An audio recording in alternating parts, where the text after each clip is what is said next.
20 మొదటి వచనం లాస్ట్ వచనం పాడుకుందాం. రుచి చూచి యెహోవా ఉత్తముడనియు, రుచి చూచి యెహోవా ఉత్తముడనియు, రాక్షసునాశ్రయించి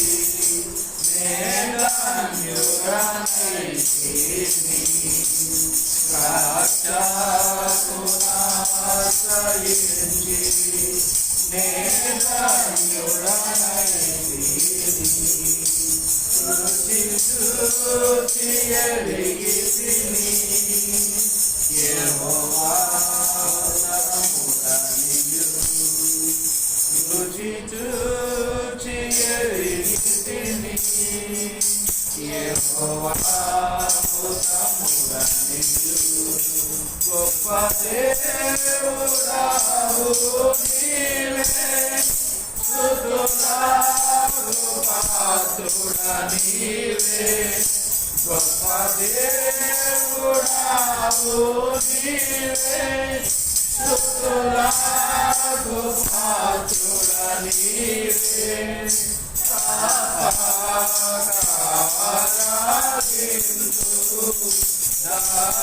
దయాళుడవు నీవే,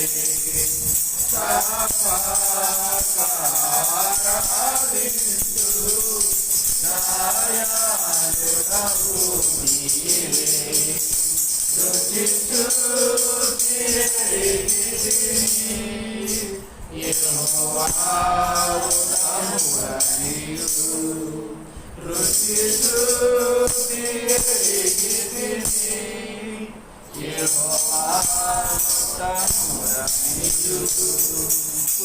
కృతజ్ఞత చెల్లింతు ప్రతిదాని కొరకు నేను, కృతజ్ఞత చెల్లింతు ప్రతిదాని కొరకు నేను. క్రీస్తుని అందే తృప్తి పొంది ఆశించెదను, క్రీస్తుని అందే తృప్తి పొంది ఆశించెదను. రుచి చూచి ఎరిగితిని యెహోవా ఉత్తముడనియు, రుచి చూచి ఎరిగితిని యెహోవా ఉత్తముడనియు.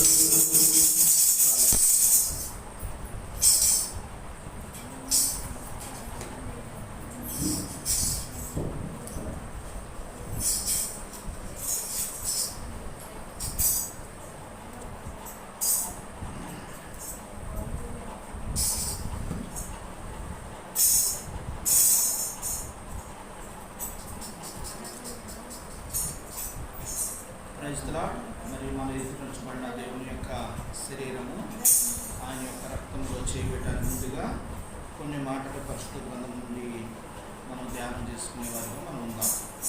ఎఫెసీయులకు రాసిన పత్రిక 6వ అధ్యాయము 4వ వచనాన్ని మనం జ్ఞాపకం చేసుకుందాం. ఎఫెసీయుల పత్రిక 6:4 వచనాన్ని ఒకసారి మనం జ్ఞాపకం చేసుకుందాం. 6వ అధ్యాయము 4వ వచనం.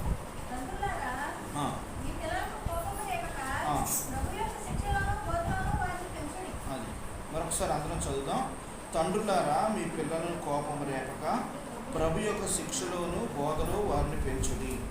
దేవుని సేవకుగా చిన్న ప్రార్థన చేసుకుందాం. సర్వకృపానిధి మా మరి నిన్నటి దినం ఏంటి? ఏ రోజు నిన్న మీకు ఎవరికైనా తెలుసా? Father's Day. నిన్న ఏంటంటే ఫాదర్స్ డే. ఈ ఫాదర్స్ డే అనేది ఎలా వచ్చింది అంటే 1910వ సంవత్సరంలో సోనారా స్మార్ట్ అనే ఒక సిస్టర్ గారు దీన్ని స్థాపించడం జరిగింది. సొనారా స్మార్ట్, ఆ పేరేంటి, సొనారా స్మార్ట్, అమెరికాలో ఉంటుంది. ఆమె స్థాపించింది ఈ ఫాదర్స్ డే. ఎందుకని స్థాపించిందంటే వాళ్ళ మరి 6 కానుపులు అయిన తర్వాత 7వ కానుపులో పాప పుట్టి తల్లి చనిపోయింది. వాళ్ళ తండ్రి గారు అప్పట్లో అక్కడ అమెరికా సైనికుడిగా పనిచేస్తున్నాడు, యుద్ధంలో పొందుతున్నాడు. ఆ టైంలో తన భార్య పుట్టినొప్పులతో బాధపడుతూ బిడ్డను కానీ చనిపోయింది అని చెప్పిన వెంటనే ఆయన అక్కడ యుద్ధాన్ని ఆపి వెంటనే గబగబా తన ఊరు వచ్చాడు. తన ఊరు వచ్చిన తర్వాత చిన్న బిడ్డ, పుట్టిన బిడ్డ, మరి అలాగే 6 బిడ్డలు. 6 బిడ్డలో మళ్ళీ అసలు అమెరికా పద్ధతి ప్రకారం ఏంటంటే వాళ్ళు భార్య ఉండగానే వివాహాలు చేసుకుంటుంటారు. కానీ తను వివాహం చేసుకోకుండా ఆ బిడ్డను పెంచుతూ, ఆ 6 బిడ్డలు ఓపికతో పెంచుతూ ప్రయోజకులు చేసినప్పుడు ఈ స్మార్ట్, ఆ సొనారా స్మార్ట్ అనే ఆ పాప 16 సంవత్సరాలు వచ్చిన తర్వాత మా నాన్నగారు చేసిన త్యాగాన్ని గుర్తు చేసుకొని ఫాదర్స్ డే అని ఆ యొక్క పండగనగా ఆ యొక్క రోజును స్థాపించింది. అర్థమైందండి? అందుకనే ఈ ఫాదర్స్ డే అనేది అలా వచ్చిందనమాట. ఆ తండ్రి జ్ఞాపకం చేసుకుంటూ, తండ్రి చేసిన త్యాగాన్ని జ్ఞాపకం చేసుకుంటూ ఆమె ఫాదర్స్ని గణపరుస్తూ ఆమె ఈ యొక్క ఫాదర్స్ డేని స్థాపిస్తూ వచ్చింది. అందుకనే నేను దినం అందరూ కూడా ఫాదర్స్ డేని తండ్రికి శుభాకాంక్షలు చెబుతూ తండ్రిని మెచ్చుకుంటూ గణపరుస్తూ వచ్చారు. ప్రియమంది బిడ్డలారా, ఈరోజు మనం తండ్రి గురించి ధ్యానం చేద్దాం. ఏ గురించి? తండ్రి గురించి కదా. మనకి కొన్ని అనుభవాలు తెలియాలి. ఒక్కొక్క అనుభవం ఒక్కొక్కలాగా నేర్పుతుంది అన్నమాట. అసలు తల్లిదండ్రులు ఎలా ఉండాలి బిడ్డల పట్ల, మరి బిడ్డల్ని మనం ఎలా ఉంటే రేపొద్దున మన వాళ్ళు ప్రయోజకులయ్యి మనం ఎలా చూసుకుంటారు అనేది చాలా ప్రాముఖ్యమైన విషయం అన్నమాట. ఇక్కడ మొట్టమొదటిగా మనం చూసిన అంశ భాగం ఏంటంటే ఎఫెసీయులకు రాసిన పత్రిక 6:4 మనం ఏం చదివాం? ఒకసారి చదవండి మళ్ళీ.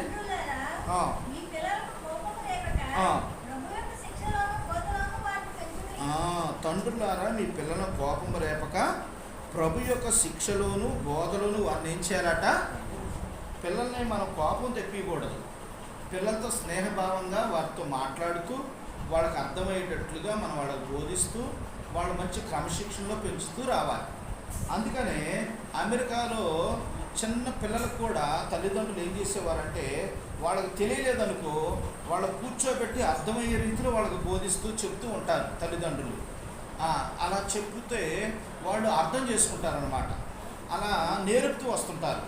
ఈ మధ్య బిడ్డారా, ఒక తండ్రి ఏం చేశాడంటే చిన్న బాబు, అప్పుడప్పుడు పాగుతున్న బాబు వీధిలోకి తీసుకెళ్తాడు.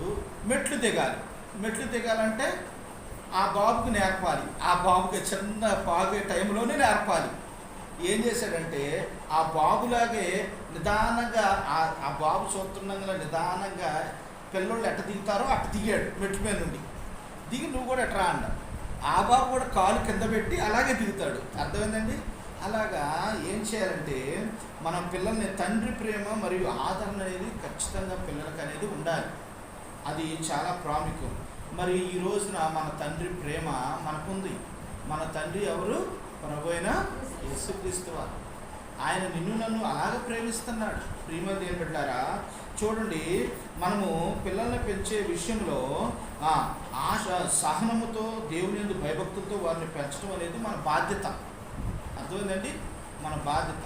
అప్పుడు ఆ బాధ్యత అనేది వాళ్ళకి గ్రహించేవారుగా మనం వాళ్ళకి అర్థమయ్యే రీతిలో వాళ్ళకి కోపము రేపకుండా వాళ్ళ చక్కని క్రమశిక్షణతో వాళ్ళని పెంచుతూ ప్రయోజకుని చేసేవారిగా మనం ఉండాలి. అది మన బాధ్యత. అందుకని ప్రభు వారు ఇక్కడ అందుకు స్పష్టంగా చెప్తారు కదా, తండ్రులారా మీ పిల్లలకు కోపము రేపక ప్రభు యొక్క శిక్షలోను బోధలోను వారిని ఏం చేయాలట? పెంచండి. ఇది మొదటి అనుభవం. రెండో అనుభవం ఏంటంటే చూడండి, మా సామెతల గ్రంథము 22:6 ఒక అద్భుతమైన మాట ఉంటుంది. సామెతల గ్రంథము మనం ఎప్పుడు చదువుకునే మాటే 22:6. చూడండి, 22:6.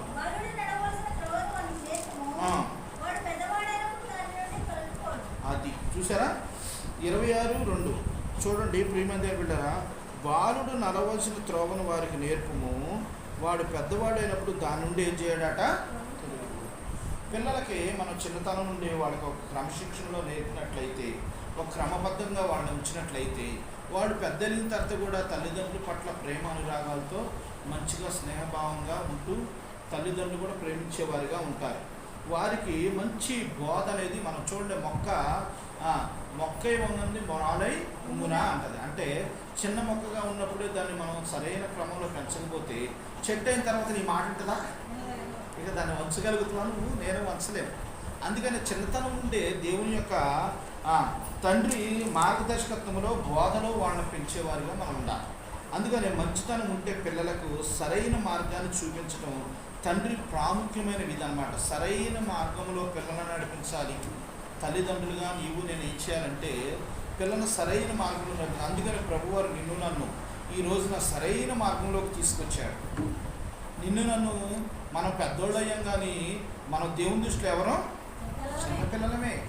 ఆయన నిన్ను నన్ను సరైన మార్గంలో నడిపించడానికే ఈ రోజున ప్రభువారు ఈ వాక్యాన్ని మనతో మాట్లాడుతూ వస్తున్నాడు. మనం పిల్లలు అన్నమాట.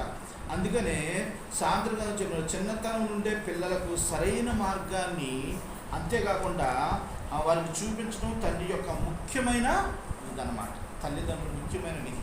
వాళ్ళకి సరైన మార్గంలో నేర్పించకపోతే రేపొద్దున పెద్దవాడైన తర్వాత వాడు చక్కని మార్గంలో ఉంటాడు. చూడండి, మీకు మొన్న కూడా ఒకసారి చెప్పానా లేదా బాబు గురించి. ఓ బాబు 16-17 సంవత్సరాలు అయ్యాడు, ఎత్తయ్యాడు. చెప్పానా? చర్లే అక్కడ ఉన్నారుగా, అడుగు కొంతమంది తెలియదుగా చెప్తా. ఏమైందంటే చక్కగా ఆడమ్మ పని చేసుకుంటూ కష్టపడుతూ ఆ బాబుని పెంచుతూ చదివిస్తూ వస్తుంది. వాళ్ళ నాన్నగారు లేరు, కష్టపడి చదివిస్తూ పెంచుతూ వస్తుంటే ఆ బాబు ఏం చేశాడంటే గంజాయికి తాగుడికి బానిస అయిపోయి చాలా విచ్చలవిడిగా తిరుగుతుంటే వాళ్ళ అమ్మ ఏం చేస్తుందంటే రోజు తిడుతుంది, మందలిస్తుంది, గద్దిస్తుంది, ఇలా చేయమాకు అది దానికి తిడుతుంటే ఈ గంజాయి తాగి వాళ్ళ స్నేహితుడితో ఈ మాటలు చెప్తాడనమాట. మా అమ్మ రోజు నన్ను ఇలా తిడుతుందిరా అది దాన్ని. అమ్మాయి అంత సంపారెత్తపోవాలన్నమాట. ఎవరు? తాగుబోతు బ్యాచ్ ఉంటారు కదా, పక్కటోళ్ళకి చెడగొట్టేది. ఇంకా చర్లరా వేసేద్దాం ఒక రోజున అని ప్లాన్ తీసుకున్నారు. వాళ్ళమ్మ పనికి వెళ్ళింది, పాపం ఎక్కడో పని చేస్తుంది. వాళ్ళమ్మ ఫోన్ చేసి, అమ్మ నాకు బాగా ఆకలిగా ఉంది, వచ్చి అన్నం పెట్టమ్మా అన్నాడు. అన్నం పెట్టనగానే వాళ్ళమ్మ పాపం కొడుకు ఎంత ఆకలితో ఉన్నాడని గబగబా ఇంటికి వచ్చి చేతులు కడుక్కొని లోపలికి వస్తుంటే వెంటనే నోరు మూసి పొడవటం మొదలెట్టాడట. 18 పోట్లు పొడిచాడట. ఎన్ని పోట్లు? 18 పోట్లు పొడిచినప్పుడల్లా అంటుందట వాళ్ళమ్మ, చిన్న నొప్పి వస్తుందిరా, పొడవ మాకరా అంటుందట. ఆ బాధలో కూడా తిట్టట్లేదట. చిన్న నొప్పి వస్తుందిరా, పొడవ మాకరా, రే నొప్పి వస్తుందిరా అంటుందట. అయినా పుడుతూనే ఉంటాడు గంజాయి ముద్దులు. చూసారా? అందుకని ఈ మాట ప్రభువారు అందుకని ఈ మాట రాయించాడు. ఎందుకంటే మనము ఇక్కడ ప్రభువారు అందుకని చక్కని మాట 22:6 మనం ఏమనుకుంటాం అంటే ఇది మా ఊళ్ళే అనుకుంటాం, కానీ ప్రభువారు ఎందుకు ముందుగానే ఆలోచన చేసి ఈ మాట రాయిస్తూ వచ్చాడండి. 22:6 బాలుడు నేర్పు. అది మనము సరైన మార్గంలో వాళ్ళకి నేర్పకుండా, మరి వాళ్ళని దేవుని మందిరానికి తీసుకురాకుండా, దేవుని క్రమంలో పెంచకపోతే రేపు పొద్దున భార్యలు వచ్చిన తర్వాత ఏం చేస్తారంటే ఒక్క తల్లిని అంటారు, మన ఇక దగ్గరికి రానియరు, ఎక్కడో వచ్చుతారు. అర్థమైందండి? ప్రియబంధువుల్లో చాలా జాగ్రత్తగా ఉండాలి. మనము పిల్లలు మంచి క్రమబద్ధంలో పెంచాలి, లేకపోతే రేపు పొద్దున మన పరిస్థితి ఎలా ఉంటుందో ఒకసారి అర్థం చేసుకోండి. అందుకనే చిన్నప్పటి నుండే దేవుని భయభక్తులతో వాళ్ళు పెంచాలి. తల్లిదండ్రులు అంటే ఎలా ప్రేమించాలి, పెద్దవారిని ఎలా గౌరవించాలి, పెద్దవాళ్ళు వచ్చినప్పుడు ఇంటికి రాగానే వాడు గ్లాస్తో మంచినీళ్ళు ఇవ్వాలి, కూర్చోబెట్టాలి, కుర్చీ ఇవ్వాలి, రాండి అంకులు అనాలి, చక్కగా పలకరించాలి అన్న ఇవన్నీ అని తల్లిదండ్రులు ఏం చేస్తారు, కూర్చోబెట్టి పిల్లలకు చక్కగా బోధించాలి. బోధించకుండా ఉండకపోతే వాళ్ళు ఏమవుతారంటే పెద్దలిన తర్వాత ఇంకా తప్పిపోయేవారు ఉంటారు. అందుకని ఇవన్నీ సండే స్కూల్లోనూ దేవుని మందిరంలో బోధిస్తారు పిల్లల్ని. అందుకని చిన్నతనం నుండే పిల్లల్ని మన దేవుని మందిరానికి పంపించాలి. చిన్నతనం నుండే చక్కని సండే స్కూల్ పరిచయకి వాళ్ళని తీసుకువెళ్తుండాలి.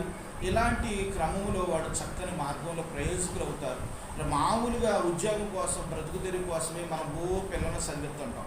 కానీ వాడు నిజ జీవితంలో ఎదగటానికి, దేవుల్లో ఎదగటానికి సండే స్కూల్ పరిచయకి మాత్రం మనం పంపించాం. ప్రియమైన బిడ్డారా, అందుకని ప్రభువారు ఇక్కడ ఏమన్నాడంటే ఖచ్చితంగా ఈ మాట చెప్తూ వచ్చారనమాట.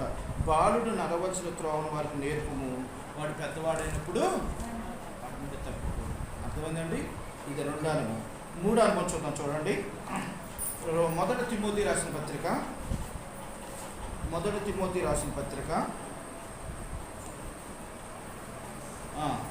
5వ అధ్యాయము 8వ వచనం చదువు. 5:8.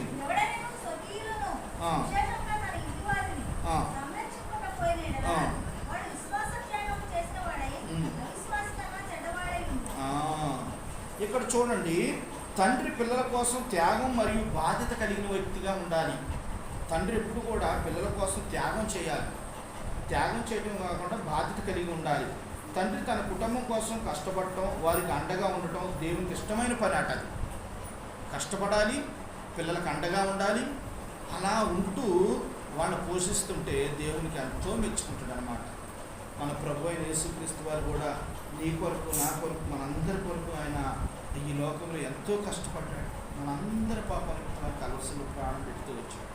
ప్రియమైన బిడ్డారా, నేను ఒక వీడియో చూస్తూ వచ్చాను. ఆ వీడియోలో ఆడ బాబు బ్యాంక్ మేనేజర్, వాళ్ళ నానేమో కాళ్ళు కొద్దిగా అవుడు, ఎత్తుపళ్ళు, కొద్దిగా నడవలేని స్థితి, మాట కూడా సరిగ్గా రాదు. పాపం ఎవ్వరు లేరు.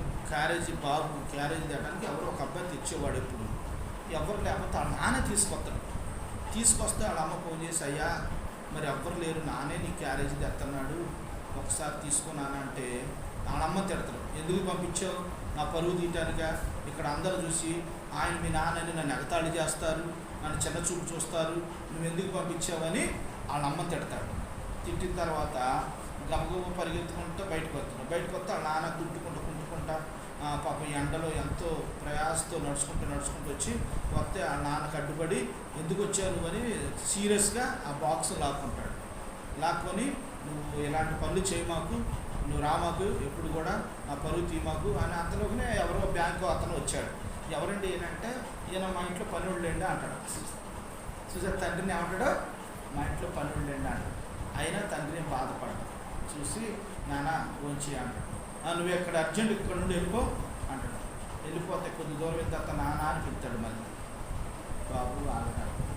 ఏనా అంటే ఒక 5 రూపాయలు ఎవరా, 5 కిలోమీటర్ల నుండి నడుచుకుంటూ వచ్చాను, ఆయాసం అవుతుంది, మళ్ళీ నడవలేంటిరా అంటాడు. కళ్ళమ్మ నీళ్ళు తిరిగిపోతాయి అబ్బాయికి.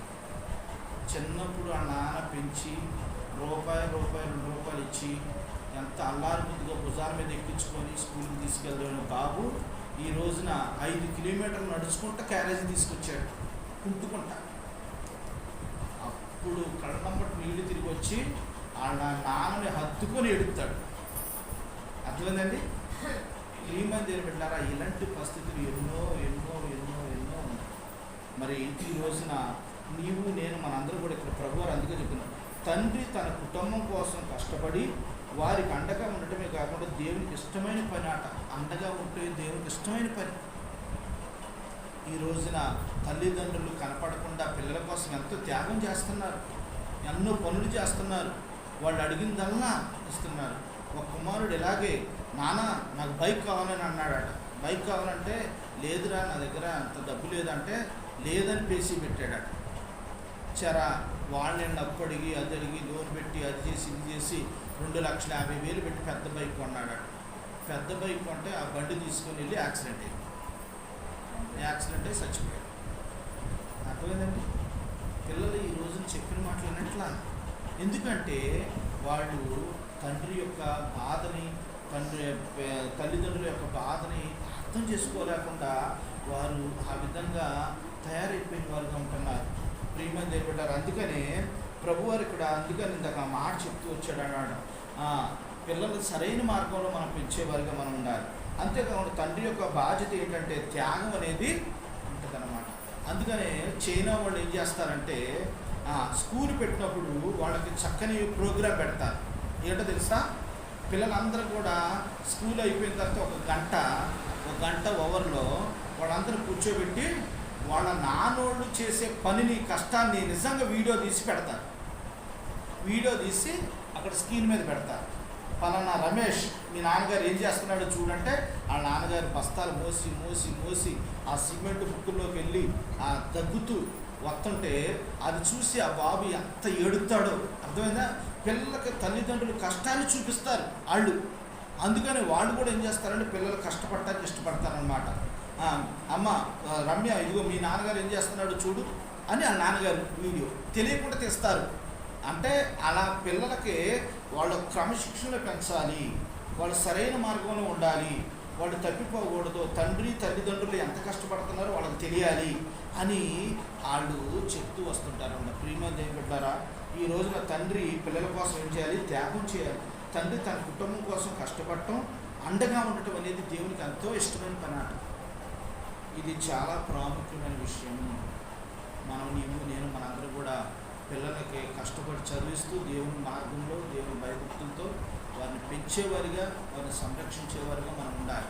అంతేగాని మరి గొప్ప జాబ్ వచ్చి దేవుల్లో లేడనుకో ప్రయోజనం ఉండదు. అసలు జాబ్ వల్ల ఏం ప్రయోజనం ఉండదు. కష్టపడి 100 రూపాయలు సంపాదించుకున్నా భోజనం చేస్తాడు, లక్షలు సంపాదించినా భోజనం చేస్తాడు, ఏం చేయరు కదా.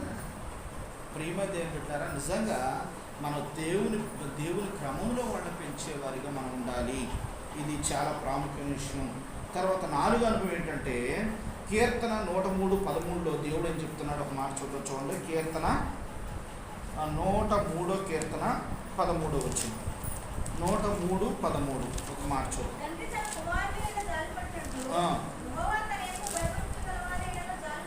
అది చూసారా? 103:13లో ప్రభు ఇక్కడ ఏమన్నా, తండ్రి తన కుమారుల జాలిపడినట్లు యెహోవా తన యందు భయభక్తి గలవారి ఎడల జాలిపడును. తండ్రి ఎప్పుడు కూడా ఏం చేస్తాడట? కుమారుల ఎడల జాలి పడతాడట. వాళ్ళని కష్టపెట్టడం ఎందుకులే, ఆ పని ఏదో నేనే చేస్తే పోవాలా అని. అర్థమైందా? అలా తల్లిదండ్రుల్ని మనం ఎక్కువగా ప్రేమించాలండి. మనం పెద్దవారు అయినవనే కాదు, కానీ వాళ్ళని ఎప్పుడు కూడా మనం విడిచిపెట్టకూడదు. వాళ్ళ పరిస్థితులు ఏంటో తెలుసుకోవాలి, వాళ్ళ అవసరం ఏంటో కనుక్కోవాలి, వాళ్ళ అక్కర్లో ఏంటో తల్లిదండ్రులు వాళ్ళు మనల్ని ఎంతగా పెంచారో ఈ జ్ఞాపకం చేసుకోవాలి. జ్ఞాపకం చేసుకుని వాళ్ళ అక్కర అవసరం తీర్చే బిడ్డగా నీవు నేను ఉండాలి. అందుకనే తండ్రి క్షమాపణ మరియు అర్థం చేసుకోవటం, క్షమాపణ గుణం అర్థం చేసుకోవటం అనేది పిల్లలకి నేర్పేవారుగా మనం ఉండేవారుగా ఉండాలి. తండ్రి దేవుని వలె పిల్లలను ప్రేమించి చూడండి, దేవుని వల్ల పిల్లపించి వారి తప్పుల్ని సరిదిద్దాలి.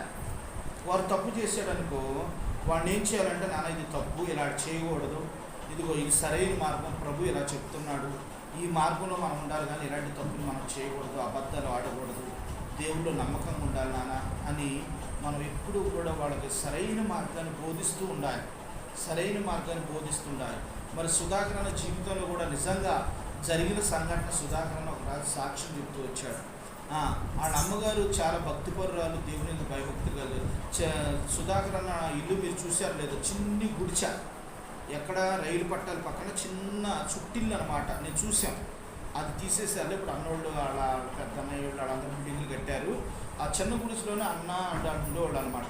ఆ అక్క ప్రార్థనకి వెళ్ళి వచ్చి ప్రార్థన చేసుకొని, ఆ సుధాకర్ అన్న మాత్రం గాలి తిరుగుడు, చెడు స్నేహాలతో తిరగటం, భోగిళ్ళ దొంగతనాలు చేయటం, గొడవలు పెట్టుకోవటం, స్టేషన్లకు వెళ్ళటం, ఇలాంటివి చేసేవాడట. వాళ్ళమ్మ విసిగిపోయి అయ్యా నువ్వు అలాంటి పనులు చేయమాకయ్యా, దేవుడు ఒప్పుకోడు, దేవుడు శిక్షిస్తాడు, ఏం చేసినా ఏ పని చేసినా ప్రార్థన చేసుకుని ఏ పని చెయ్యి, నువ్వు మంచి పనులు చెయ్యి అని చక్కగా రోజు చెప్పేదట. రోజు చెప్పగా ఇక సుధాకర్ అన్న అన్ని కేసులు పెట్టడం, అందరి మీద రావటం, కొట్టడానికి రావటం, ఇవన్నీ జరుగుతుంటే ఇక విసిగి చెంది ఇక నేను బతకటం ఎందుకు, చచ్చిపోదామని ఇక ఆ చుట్టింట్లోనే చచ్చిపోదామని నిర్ణయం తీసుకొని రైలు పట్టాల మీదకి వెళ్ళిపోదాం, పక్కనేగా వెళ్ళిపోదాం, రైలు పట్టాల కింద తలపెట్టి చచ్చిపోదామని నిర్ణయించుకొని వెళదామన్న టయానికి వాళ్ళ అమ్మ మాట గుర్తుకొచ్చిందట. అందుకని పిల్లలకి ఎప్పుడు మనం బోధించాలి. అర్థమైందా? తల్లిదండ్రులు పిల్లలకి చెప్పాలి, దేవుని వాక్యాన్ని బోధించాలి మనం. అప్పుడే వాళ్ళు సరైన మార్గంలో ఉంటారు. వాళ్ళకి అందుకని ప్రభు అన్నాడు, మీ గుమ్మాలకి దేవుని వాక్యం పెట్టండి, అర్థమైందా, వాటి గురించి వివరించండి అని ఉంటుంది బైబిల్లో. ఎప్పుడు కూడా వాళ్ళకి కంఠభూషణం చేయాలి మనం. వాళ్ళకి ఎప్పుడు అర్థమయ్యే రీతిలో వాళ్ళకి బోధిస్తుండాలి. దేవుడు చేసిన త్యాగాన్ని వాళ్ళకి జ్ఞాపకం చేస్తుండాలి. అప్పుడు సుధాకర్ అన్న చర్ల మా అమ్మ ఎప్పుడు కూడా పాపం నన్ను ఎంతో ప్రేమించి నన్ను ఎంతో చూసుకునేది. చర్లే నేను మా అమ్మ చెప్పిన మాట లాస్ట్లో విందాము, చిన్న ప్రార్థన చేసుకొని వెళ్ళి చచ్చిపోదామని నిర్ణయించుకున్నాను. వెళ్ళి ఇక చుట్టింట్లోకి వెళ్ళాడు, మోకరించాడు. ప్రభా, నేను చాలా సమస్యలు ఎక్కిపోయాను, నా మీద ఎన్నో కేసులు ఉన్నాయి, మరి చెడుసిన అవసరం, నేను ఎంతో బానిస అయిపోయాను, నేను బ్రతకను, నా మనస్సాక్షి నన్ను ఒప్పుకోవట్లేదు, నేను చచ్చిపోతాను నిర్ణయించుకున్నాను, నేను పట్టాల మీద వెళ్ళి తలకాయ పెడతాను, నాకు సహాయం చేయని ప్రార్థన చేస్తుంటే ఒక ప్రకాశమైన వెలుగు ఆ ఇల్లు చుట్టూ మొత్తం, ఆ ఇంట్లో మొత్తం ప్రకాశించిందట. ఒక ఎలుగు వచ్చేసింది అట్లా లోపలికి. ఎలుగు వచ్చేసి నేను నిన్ను ప్రేమించానని దేవుడు మాట్లాడుతున్నాడు. మాట్లాడుతుంటే ఇక అప్పుడు తన మనసు మారిందట. మనసు మారి చచ్చిపోవాలని మనసు తీసేసుకొని ఇక అప్పటి నుంచి ప్రభువును నమ్ముకున్నాడు సుధాకర్. గొప్ప సాక్ష్యం సుధాకర్ గొప్ప సాక్ష్యం. సుధాకర్ అలా మారి చాలా దేవుళ్ళ భయభక్తులు ఉండి ఎంతోమందిని మార్చాడు. అన్న 9 నుండి ఎంతోమందిని సేవకులుగా చేసి అన్ని ప్రాంతాలకు పంపించాడు. ప్రేమ దేవుడు ఈరోజు అన్న లేడు, అయినా మనం ఎందుకు చెప్పుకున్నాం? అందుకనే మనము తండ్రి దేవుని వలె పిల్లలను ఏం చేయాలో ప్రేమించి వారి తప్పులు ఏం చేయాలట? సరిదిద్దాలి. అంతేగాని వాళ్ళని ఇంకా దండించడం, పట్టించకూడదు. దొంగతనం చిన్న ఇంట్లో ఏదో చిన్న తప్పు చేసిందనుకో, వాళ్ళని చిన్నగా మందలించి వాళ్ళ సరైన మార్గంలో, నాన్న ఈసారి ఇలాంటి చేయి, మాకు ఇది తప్పు, ప్రభువు నిన్ను శిక్షిస్తాడని వాళ్ళకి చక్కగా అర్థమయ్యే రీతిలో తల్లి తండ్రి ఇద్దరు బోధించాలి. అప్పుడు వాళ్ళు సరైన మార్గంలోకి వెళ్తారు. ఇది ఎన్నోదండి? 4. 5వ మాట చూద్దాం, చూడండి. యెహోషువ గ్రంథము మనకు తెలిసిన మాటే. యెహోషువ గ్రంథము 24వ అధ్యాయము 24:15 వచ్చింది.